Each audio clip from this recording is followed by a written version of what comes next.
เอาสบายดีเนาะพี่น้องทุกคนเนาะตอนนี้เราก็อยู่บรรยากาศสวนทุเรียนเนาะหลังจากที่เราว่าลงคะแนนเมื่อวานนี่เนาะการลงผ้าเพื่อนมาลงคะแนนเนาะทุเรียนสวนอายุต้น8 ปีเนาะพี่น้องการลงคะแนนเมื่อวานนี่ก็เสร็จก็เรียบร้อยเนาะก็แล้วพอดีก็ขอมกขอบใจเพื่อนๆเนาะเพื่อนที่มาซอยลงคะแนนเมื่อวานนี่เนาะ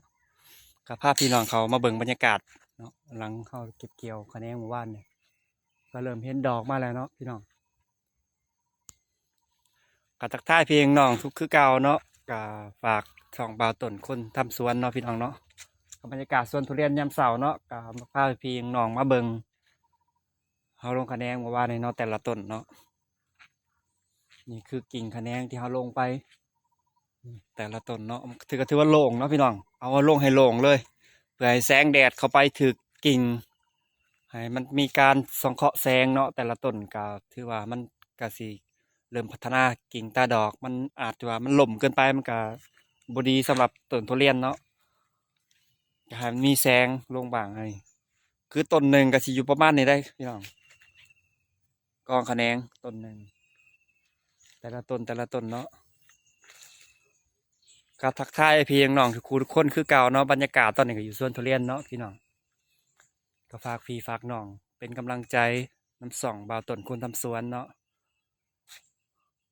นี่เขาลงคะแนนแต่ละต้นเนาะพี่น้องก็ห้าหมู่เมาว่านนี่ก็ประมาณ10 กว่าคนเนาะก็รวมยิงรวมทรายก็อยู่ประมาณ20 กว่าเนาะพี่น้องก็พากันซอยก็ทุเรียนแป้งนี่ก็ประมาณ150 ต้นเนาะก็พากันแนงลงว่านี่ก็พากันเริ่มตั้งแต่6-8 โมงก็แล้วกับพอดี5 โมงคือเอาหมดมือเนาะพี่น้องก็มีการพักผ่อนกินข้าวกินน้ำรอบเที่ยงเนาะแต่ละคนก็ขอมกขอบใจหมู่ครูที่มาซอยเอาแห้งเอาแรงใจกันไปเนาะพี่น้องก็ของหมู่เขาก็ไปซอยเพิ่นเนาะเวลาเพิ่นลงคะแนนอันนี้ก็เป็นบางต้นเนาะก็พาพี่พาน้องมาเบิ่งทักทายเนาะคือเก่าเนาะพี่น้องเนาะบรรยากาศสวนลงคะแนนแล้วก็เขามาเลาะ